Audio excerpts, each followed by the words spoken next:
Fala pessoal, estamos começando aqui mais uma edição do CryptoStorm, edição de número 97.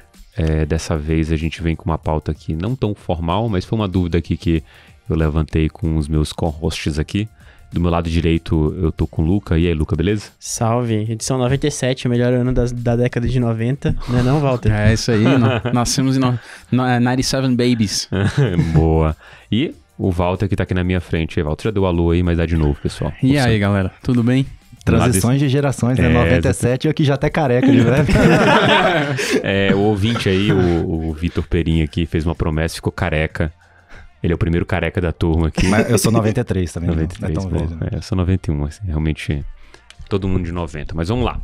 Pessoal, a pauta de hoje é um negócio que a gente, acho que você ouvinte deve estar, já me viu aí no YouTube algumas vezes. Tem uma campanha aí que tá rolando nossa, que é 5 criptoativos para alcançar 1 milhão, né?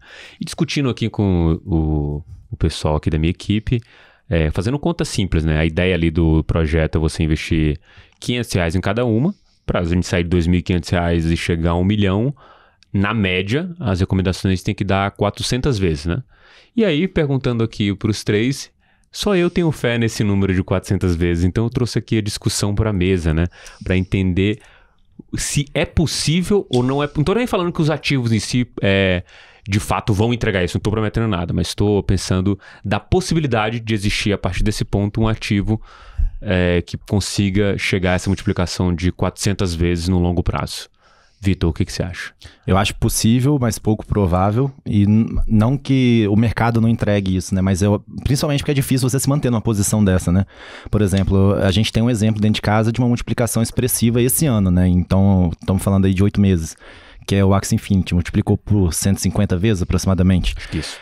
A gente só está mantendo esse ativo em carteira porque a gente tem dados, a gente consegue acompanhar de fato as métricas desse ativo, né? Ele é muito menos especulativo do que você imaginar. Sei lá, tem outros ativos que de fato não entregaram muita coisa ainda, tipo um Helium da vida. Uhum. Você tem uma ideia, então quanto que vale essa ideia? Será que se a gente tivesse Helium em carteira, multiplicou 150 vezes, a gente manteria em carteira, esperando as 400 vezes? Então eu acho que a maior dificuldade não é nem acertar o ativo, é ter a confiança de se manter na posição, porque assim como comprar, vender também é muito difícil, né? Legal. Walter? Cara, eu tô aí com o Vitor também, eu acho que não é... É uma chance, assim, que não é provável, mas é possível. E, assim, eu acho que o que vai ditar realmente a multiplicação desses ativos aí vai ser o mercado como um todo, né? Uhum. E é uma questão que eu realmente estou muito animado com o mercado a longo prazo, especialmente por causa aí de implementações nos maiores protocolos do mercado, como o Ethereum, que é uma coisa que me faz acreditar bastante na entrada de capital massiva aí no ambiente de cripto. Então... eu estou entrando com essa mentalidade. E também analisando os ativos de forma individual. Eles são ativos interessantes, mas que aí a gente vai ver o que vai acontecer de fato, né? Luca? Tô alinhado com todos os meus colegas aqui de achar que é possível, porém pouco provável. Eu gostei muito do que o Walter falou, de que depende muito do ânimo do mercado, né? A gente vê que esse mercado tem uma correlação muito grande, né? O Bitcoin, ele meio que dita o ritmo do mercado, né? A gente tem o Bitcoin ditando o ritmo do mercado e as altas meio que acompanhando. Quando o Bitcoin dá uma esfriada ali, as altas ficam malucas, tudo sobe e tal. E aí, quando o Bitcoin cai, tudo cai e você tem essa dinâmica do mercado, né? Então, acho que o que vai assim, realmente dizer se isso vai acontecer ou não, realmente essa dinâmica do mercado. O que eu espero ver para poder ver esse tipo de valorização acontecer? Eu espero ver um Bitcoin com uma estrutura de mercado bem bullish, né? Então, acima ali da média móvel de 20 semanas, que é uma média muito importante para dizer que a gente está no bull market. Então, ele tem que estar ali acima da média, sem testar novas máximas, porque quando ele testa novas máximas, a dominância vai subir um pouquinho, porque o pessoal joga capital para Bitcoin. Então, ele não pode estar testando novas máximas, mas ele também não pode estar caindo. Então, ele andando de lado ali, criando momento para depois testar novas máximas. Esse é o momento em que as alts realmente ficam malucas, né? Você vê aquele crescimento exponencial de todas as alts. Então, esse é o momento chave que eu acho que é para esse mercado ter esse tipo de ganho. Então, e se a gente vê isso acontecer, eu acho, assim, que a probabilidade é grande. Mas o que eu não sei se... O que eu acho, assim, que pode ser que atrapalhe isso é realmente o momento do mercado. Porque a gente tem esse vai e não vai, né? Agora a gente vê uma estrutura bem bullish, mas ainda não é aquela coisa que nos dá certeza que o mercado vai voltar a buscar novas altas e nada disso. Então, fica esse vai e não vai. Entendi. Cara, assim, eu gosto muito da visão que o Vitor colocou aqui na mesa, que realmente é muito difícil. Imagina a situação, inclusive eu falo isso para os próprios assinantes, né? Assim, o cara faz a pergunta para mim, André, eu investi R$1.000 nesse ativo e esse negócio agora vale 30 mil. Você acha que eu vendo? A minha vontade é perguntar pro cara assim, cara, eu investi aqui num negócio que de R$1.000 eu tenho 30, você acha que eu vendo? Acho que a resposta do cara, assim, se ele não souber qual é o negócio, fala assim, cara, por que você não tira pelo menos R$1.000 do que você investiu, assim, você tira o risco? Então, esse lance de ser difícil se manter faz total sentido e acho que até por uma questão de diversificação, assim, por mais que a gente entregue que esses 5 ativos ali na média entreguem isso, que a carteira como esses 5 ativos consiga fazer isso, no meu portfólio pessoal, não vou querer ver, vamos supor que multiplicou por 100 vezes, você tem R$250 mil, assim, imaginando um AXS da vida que multiplicou por 150, menos que isso. Em 12 meses multiplicou por 100 vezes, tem R$250 mil. Você investiu lá, representava 1% do seu patrimônio, agora esse negócio representa 50% da sua posição. Tipo, de cripto, num negócio que pode cair 50% de uma semana para outra, até eventualmente de um dia para o outro. É irracional você não tomar lucro disso. Até porque, num outro momento em que você tem a queda de fato, você se sente muito mais confortável para voltar e aumentar a posição, ou eventualmente, vou comprar mais aqui, pelo menos se eu comprar o mesmo tanto que eu tinha, sabe?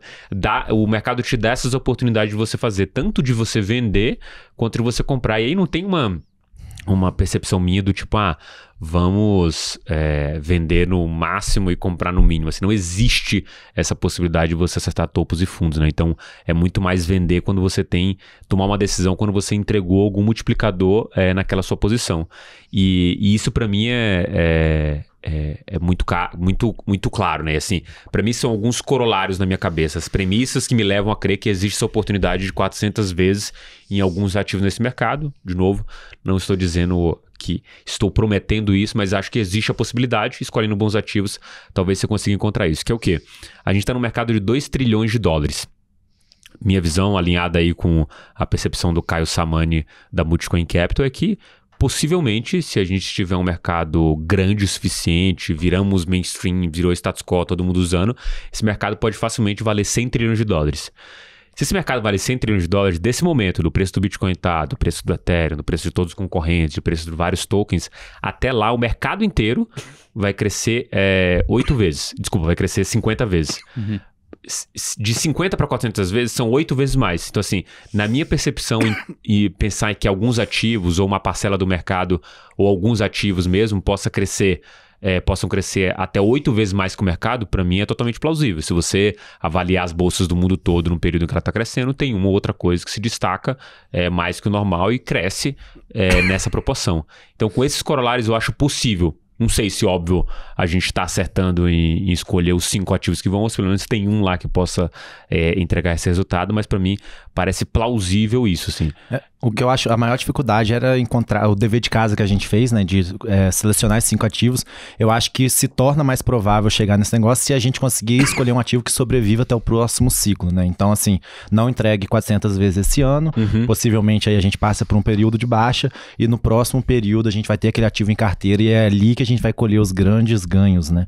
Que quem conseguiu se manter em posição de quem comprou lá em 2018 agora fez muita grana, independente do ativo, né? Então imagina se você acerta na veia mesmo ali um ativo que faça bem sentido, igual tem um aí que você tá bem bullish com o futuro dele, né? Então assim, talvez nesse ciclo não, mas no próximo ciclo a gente faz esse mesmo bate-papo aqui.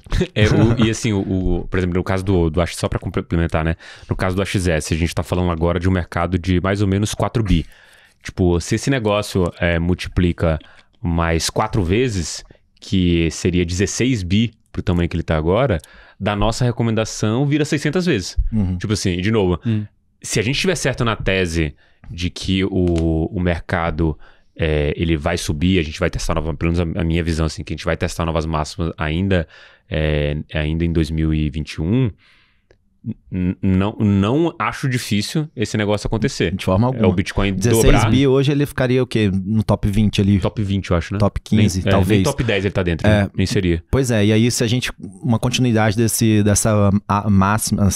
Todos os ativos renovando as máximas históricas, colocando a 16 bi, ele não estaria nem no top 20 mais. Então, exato. assim, não é de se assustar, né? E é importante lembrar também que o top 10 ele muda constantemente, né? Não é uma coisa, assim, imutável, que demora anos pra se mudar. É, tipo, todo mês muda alguma coisa. Se você pega e olha o top 10 de 2017, você vai ver muita moeda que morreu.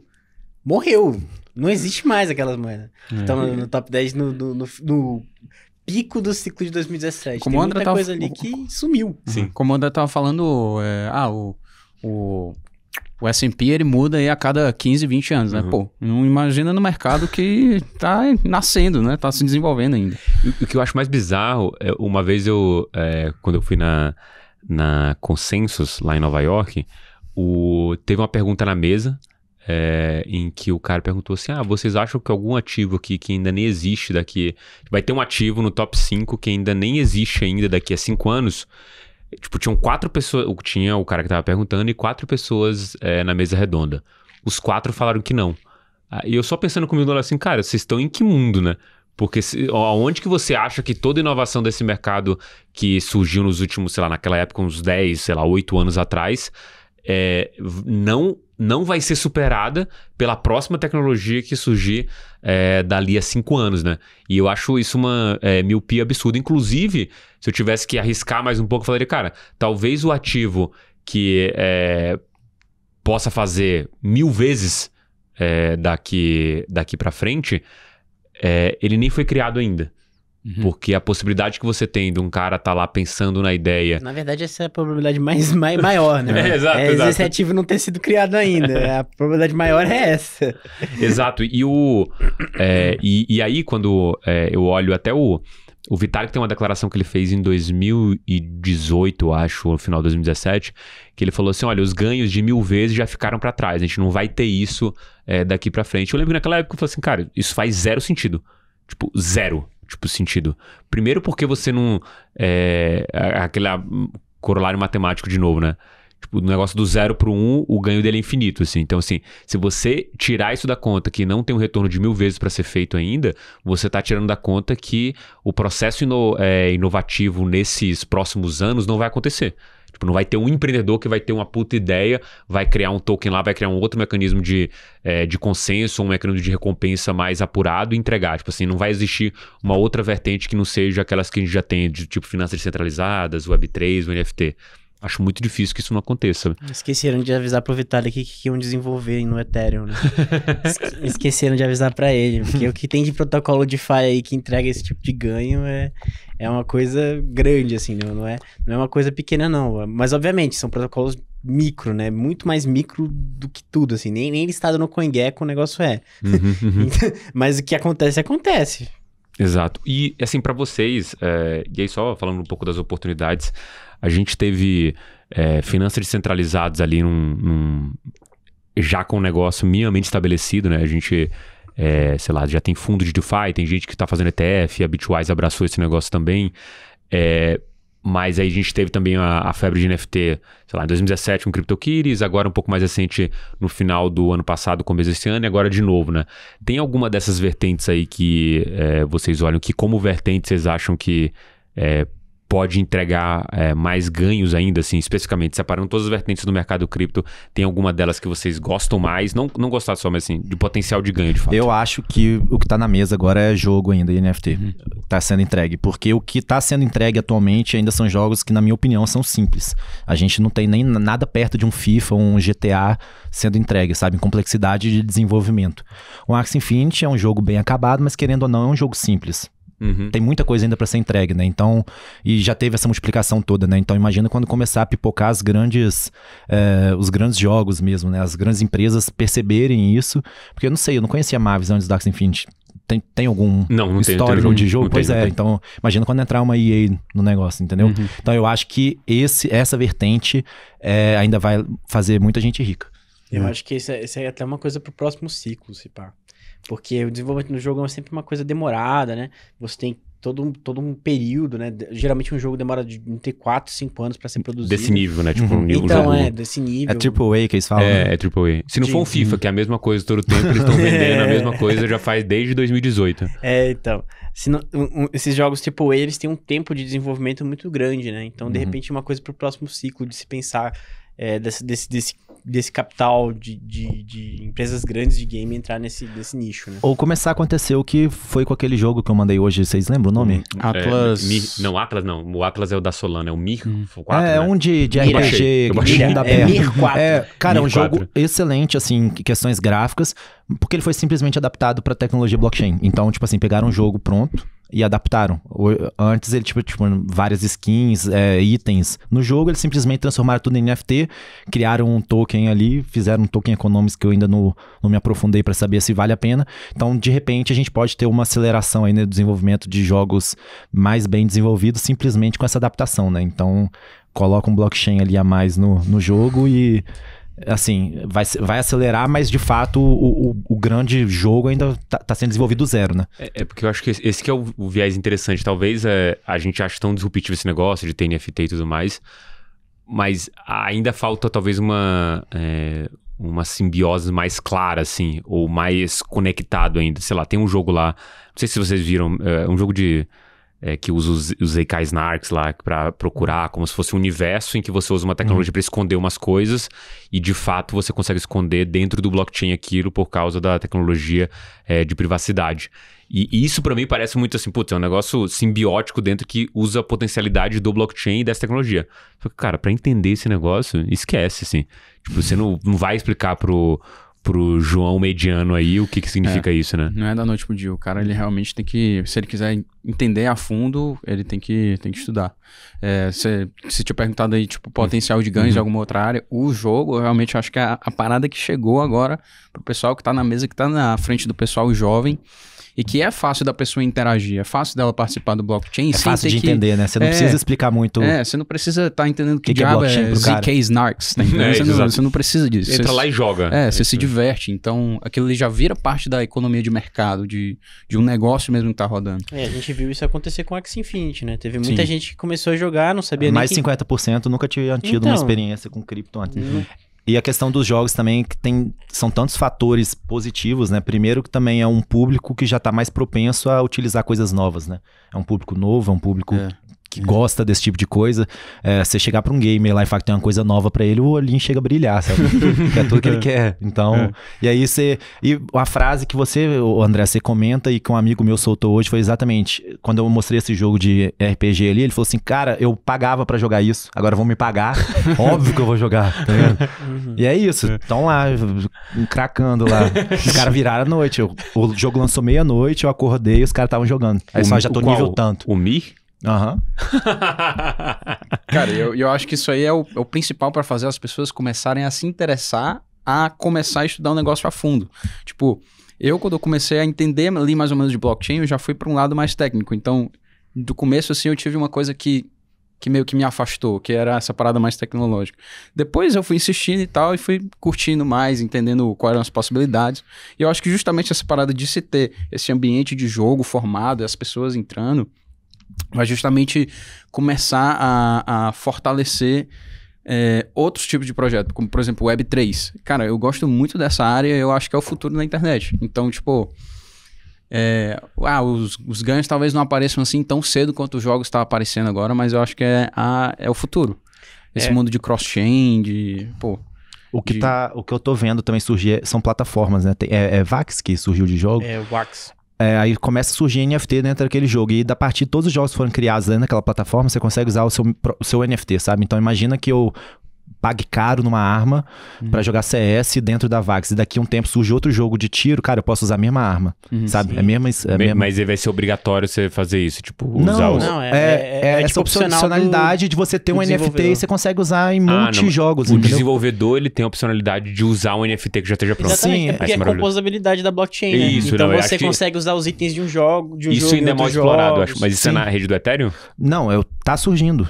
Por exemplo, tem NFTs da rede do Ethereum hoje que você consegue usar na Decentraland.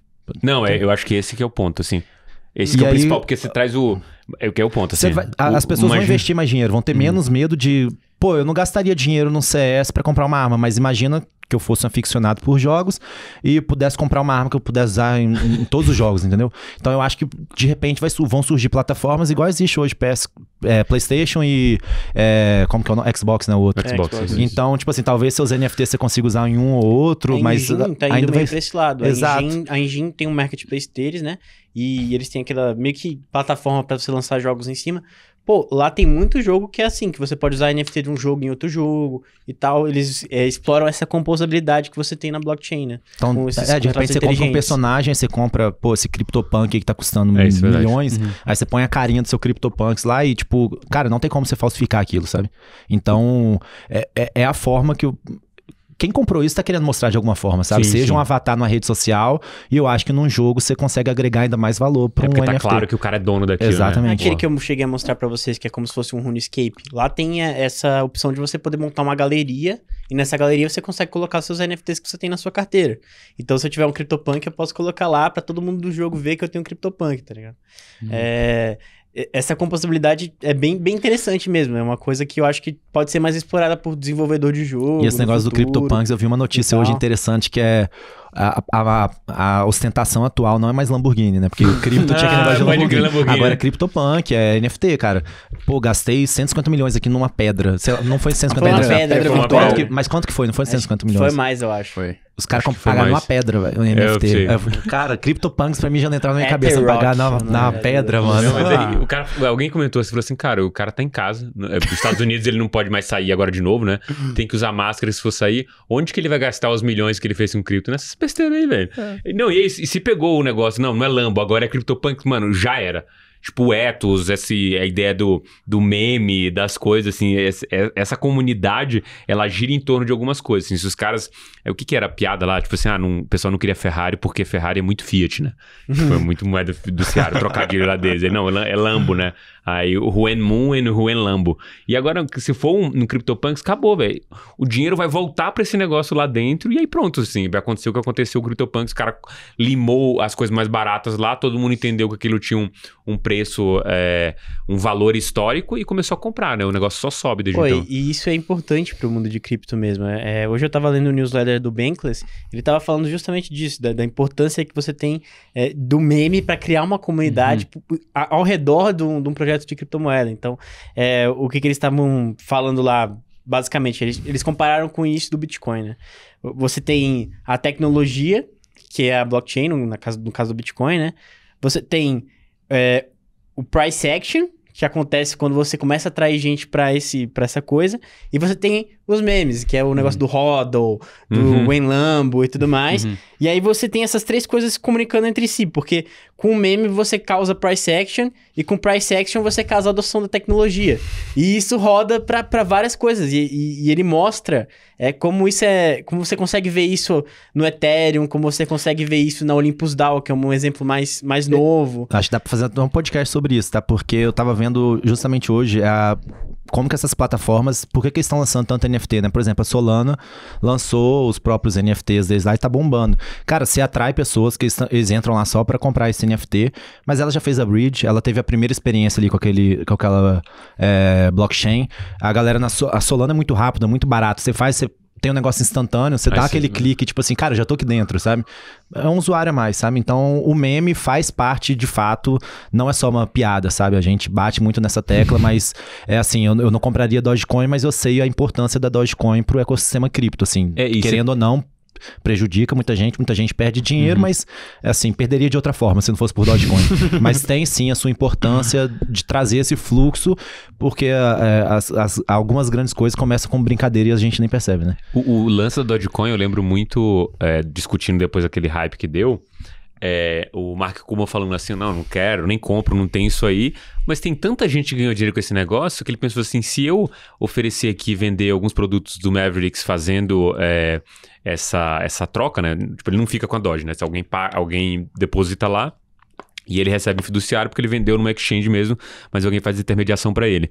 Então, se eu fizer isso, eu vou atrair esse cara e essa comunidade é muito forte, então eu vou vender. E aí você cria exatamente esse efeito, né? Você tem um meme que atrai adoção, que esse negócio da adoção atrai esse cara lá para fazer de fato a venda por meio do Dogecoin, e aí de fato aquele negócio passa a ser uma moeda de troca. O cara realmente consegue trocar por alguma coisa, e ele falou que quando ele abriu, aumentou em 25% o volume de compra que ele tinha de cripto, só por adicionar Dogecoin. Quando você olha Robinhood, que eu acho que metade do faturamento de cripto, que já era tipo 33% do faturamento deles, é de Dogecoin.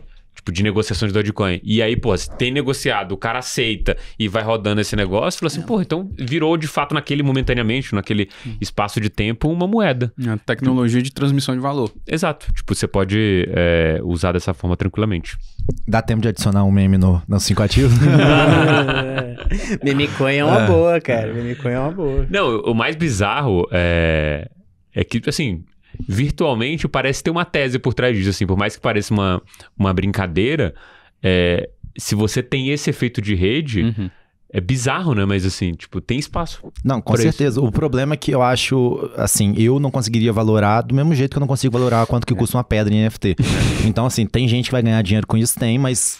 eu não sei nem como que faz esse estudo, como é que você se mantém seguro na sua tese. E é difícil segurar, eu acho. Eu acho que é meio sorte. Pra mim, onde vai ser. Eu acho que é meio sorte. Né? Quando você fala dessa coisa, é meio sorte. A não ser que você tenha, sei lá, algum tipo de dado de comunidade, né? Você vê como é que a comunidade tá crescendo e tudo mais, mas... se tiver como ter um price to action do tipo, olha, tanta quantidade de sei lá, de comunidade lá no Reddit, alguma coisa, comunicação, tráfego, tipo, qualquer coisa que aconteça que você possa medir pode ser uma coisa. Assim, eu acho que o difícil não é comprar e pensar na tese. O difícil é ver 30%, 40% de queda e falar, puta, será que a comunidade vai segurar firme e voltar a comprar isso aqui? Isso pra mim que é o foda. Isso aí é muito difícil de realmente medir, porque você realmente tá lastreando o valor do negócio simplesmente na comunidade, né? E é uma coisa que, você não tem como medir, 2, como é que você sugere e monitorar o movimento das massas, né? Tipo, pô, não sei quem fala uma coisa, o pessoal vai se comportar da seguinte maneira. Fulano fala outra, o pessoal vai reagir ao contrário do que se esperava. É impossível de medir, realmente. Então, é um negócio que tá muito no ar. A gente tava falando de meme, né? Eu vou voltar no Pud Penguins. O Pud Penguins cresceu porque ela disse, ele virou um meme no Twitter. Eu lembro que eu cheguei a comentar com vocês, acho que umas 2 ou uma semana antes do negócio estourar, que tava todo mundo no Twitter usando de foto de perfil, todo mundo o tempo inteiro tava falando desses pinguins. Eu até cheguei a brincar, falar, cara, vou comprar esse pinguim. Devia ter comprado o pinguim. Porque hoje o floor do Pud Penguins tá em 2 Ether. Na época, era tipo assim, 0,1, 0,2 Ether, um Pud Penguin. E por causa desse efeito de rede, dessa coisa de comunidade, de meme mesmo, o negócio cresceu e em questão de uma semana, o floor price de todos dos NFTs do Pud Penguins foi para 2 Ethereum. Inclusive saiu no New York Times, sabe? É uma coisa absurda, como esse efeito de rede pode causar, além de price action, essa comunidade muito dedicada àquele projeto, né? E esse negócio que vocês falaram do NFT, de ter composabilidade, que é uma coisa não trivial, pra mim fica muito claro assim, imagina que eu comprei uma arte, não tenho utilidade pra ela e agora ela entra dentro de um jogo, né? O fato de você conseguir provar que você é o dono e tirar alguma vantagem dentro do jogo é muito bom e você atrai um cara seleto. Imagina assim, eu vou criar um jogo pra que o macaco seja o Bored Ape, né? Isso. O Bored Ape seja um personagem muito foda lá dentro e os mais caros sejam mais fodas. E eu não vou, sei lá, eu não vou botar todos de uma vez, eu vou botar 10. Eu vou botar, sei lá, os 5 mais caros e os 5 mais baratos desse negócio. E aí a comunidade começa a olhar pra aquilo e assim, se você gerar com que a comunidade olhe pra aquilo e fale, putz, eu quero que todos estejam lá dentro, pronto. É todo um floor price absurdo de alto, todo mundo falando desse negócio, encontrou uma utilidade a mais pra esse NFT. E aí a gente tá só pensando, talvez, com a nossa cabecinha linear, que é uma aplicação de jogos. Mas, na verdade, imagine que você pode trazer esse cara para qualquer mundo digital, porque você sabe que o preço que ele pagou é muito alto. Tipo assim, você consegue não saber a identidade da pessoa, mas falar, cara, quem tem um NFT tal, vai ter uma conta aqui no Itaú, Premium, Fuck Blaster, alguma coisa. Você sabe que o cara gastou 7 milhões naquele negócio, como que você não vai atrair esse cara? O cara vai lá, adopta em NFT, ele tem uma conta XPTO, ou uma conversa assim, você consegue oferecer produtos para esse cara de uma maneira que você nem precise conhecer ele, só atendendo a necessidade de um cara que é milionário no mercado cripto. e sem saber a cabeça assim. É só, a aplicação do NFT, ela se expande além do jogo, de uma arte, de alguma coisa. É uma prova social de que o cara tem dinheiro de maneira descentralizada, sabe? E as redes sociais estão entendendo isso, né? Instagram, Twitter, todo mundo tá de olho nisso, né? Porque as próprias roupas de marca, né? Imagina você poder postar no Instagram uma foto sua e conseguir comprovar que aquela roupa sua é original. Sabe? Com NFT. A Nike vendeu NFT, eu acho. Sim. A Nike, teve a... Qual foi a outra primeira marca lá que... de grife? Louis Vuitton. Que teve jogo e tal, tudo mais. Então, aí você consegue pôr seu vestido, bolsa, sei lá, o que eles fizeram lá e comprovar que aquilo é original. Porque com NFT você vai conseguir fazer isso, né? Então, cara, você acabou com produtos falsificados. Exato. Já que o lance mesmo, sei lá, se existe nesse negócio de ostentação das marcas e o cara, sei lá, o Instagram, o cara tá muito guiado por isso, você pode fazer esse tipo de coisa. O que eu acho que tá faltando, talvez, é empresas se tocarem que elas podem se alavancar no NFT de outras. Louis Vuitton seria um caso específico, muito claro. O cara compra roupa e tem um NFT, pô, você não precisa... Isso já existe, tá? Se você compra um Rolex, você ganha um NFT. Não um NFT, um termo de... Tipo, provando que é original. Só entendi. que hoje é um papel, né? Então você só tá digitalizando isso. E o ponto é que você pode conseguir, assim, pro cara que tem o Rolex, ele tem um NFT, ele pode vender o NFT e ficar com o Rolex. Mas os caras vão desconfiar que ele, né? Assim, é muito tricky pro cara fazer isso. E eu acho que falta modelo de cara que se alavanque nisso. Porque no limite, é a mesma coisa de eu conseguir targetar o cara por meio de um Facebook, que ele acessou tal e tal marcas e saber que ele tá no nível XYZ lá de renda, porque só quem usa essas marcas são um cara com XY de renda. Mas uma coisa também é que o NFT... ele é regido por um smart contract, né? Então, eu poderia, por exemplo, criar um NFT que não é transferível. Por exemplo, esse caso de certificado. Eu passo pro cara que comprou o Rolex e ele tem um certificado que é não transferível. Porque, assim, teoricamente, ele não vai vender um Rolex, né? Ele não vai comprar para revender. Então, o certificado fica lá e não é transferível, porque tá no contrato que não pode ser transferível, entende? Dá para fazer esse tipo de coisa, porque os NFTs, eles também têm um contrato inteligente por detrás deles. Então, dá para você... criar esse tipo de regras de código e você criar regras desse tipo de coisa. Por exemplo, esse NFT não pode ser integrado em tal jogo, por exemplo. Esse NFT não pode entrar, entendeu? Você pode criar esse tipo de coisa, que é coisa que empresas querem, por exemplo.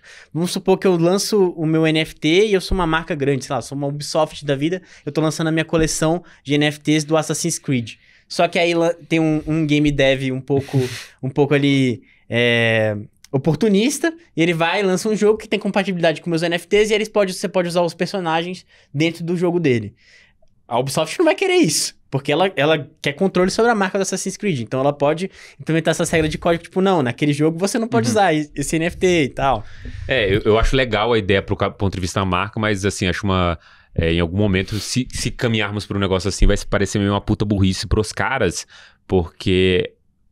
a ideia do NFT é que a propriedade é sua, né? Mas assim, acho que em algum momento os caras vão discutir isso. Porque imagina que você tem um concorrente, sei lá, Xbox e PlayStation, assim. Aí o cara tem um jogador que eu jogo no outro jogo. Ou melhor, assim, um outro cara que em um outro console e absorve, tipo, não, o jogador que você tem lá de NFT você pode trazer pra cá. Tipo, eu tô, óbvio, construindo em cima do que as coisas podem ser construídas. Tudo possibilidade em cima de possibilidade. E aí você entra numa batalha que, assim, eu acho que quem ganha de fato é só o ecossistema de NFT. Se entrarmos nessa discussão, acabou. Tipo, se a discussão é essa agora, do tipo travar ou não travar, propriedade ou não propriedade, a PlayStation tem o NFT, o Xbox tem também, o outro cara se alavanca, se entrar nessa discussão, acabou. Aí, tipo, não tem mais volta. O jogo vai ter que ter NFT porque vai ter que ser a propriedade do próprio jogador. Beleza? Temos um episódio, então? Temos um episódio. Boa, então vamos agora para a mineração da semana. Cara, na mineração da semana, esse cara que sempre tá aqui, ele vai e volta. Eu queria sugerir pro nosso ouvinte um vídeo aí, um webinar que a Arca Fund fez sobre o novo Arca Digital Yield Fund que eles criaram, uma estratégia de yield por meio do mercado cripto, né? E é uma das coisas que as pessoas nas suas casas têm feito bastante, né? Os traders de procurar meios de yields degenerados na casa de 2 dígitos percentuais, 3 pra mim, dígitos por quê? Aí eu olhei realmente pra você. 3 dígitos percentuais, até 4 dígitos percentuais, dependendo do que você achar por aí. E eles bolaram um fundo específico para isso, para ter baixa vol e capturar os ganhos desse negócio de yield. Então, para quem gosta desse tipo de coisa, é bem interessante ver como é que o cara mais profissional tá vendo isso. Beleza? Então, valeu pessoal e até semana que vem. Valeu, galera. Semana que Um vem, abraço. galera.